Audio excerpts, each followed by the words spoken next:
Gauri Suryavanshi. S मराठीमध्ये आपलं स्वागत. वळूया आजच्या बातमीकडे. 7 जन्मी हाच पती मिळू दे यासाठी आज संपूर्ण महाराष्ट्रातीलच नव्हे तर भारतामध्ये आज वटसावित्री पौर्णिमा ही मोठ्या उत्साहात साजरी केली जाते. त्याच पद्धतीने अहिल्यानगर जिल्ह्यातील श्री क्षेत्र मोहटादेवी मंदिर येथे आज वटपौर्णिमेनिमित्त भाविक भक्तांनी दर्शन घेण्यासाठी प्रचंड गर्दी केली. दुपारी 12 वाजता आरती झाल्यानंतर महाप्रसादाचं आयोजन करण्यात आलं होतं. सायंकाळी आरती संपल्यानंतर महाप्रसाद आयोजन करण्यात आलेलं. आज वटसावित्री पौर्णिमा निमित्ताने अहिल्यानगर, संभाजीनगर, नाशिक येथील महिला भाविकांसह भाविक मोठ्या संख्येने हे आई साहेब मोहटा देवी येथे दर्शनासाठी दाखल झालेत.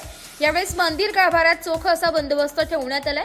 यावेळेस मंदिर व्यवस्थापन व मंदिराचे जनसंपर्क अधिकारी हे स्वतः लक्ष ठेवून रात्री 9 ते 11 या वेळेमध्ये कीर्तनाचे आयोजन करण्यात आलेलं आहे. एस मराठी न्यूज साठी वृत्त संपादक शामराव सोनवणे, वणी. अशाच नवीन ताज्या घडामोडी जाणून घेण्यासाठी आमच्या एस मराठी न्यूज चॅनलला लाईक करा, शेअर करा, सबस्क्राईब करा आणि बेल आयकॉनला क्लिक करायला विसरू नका.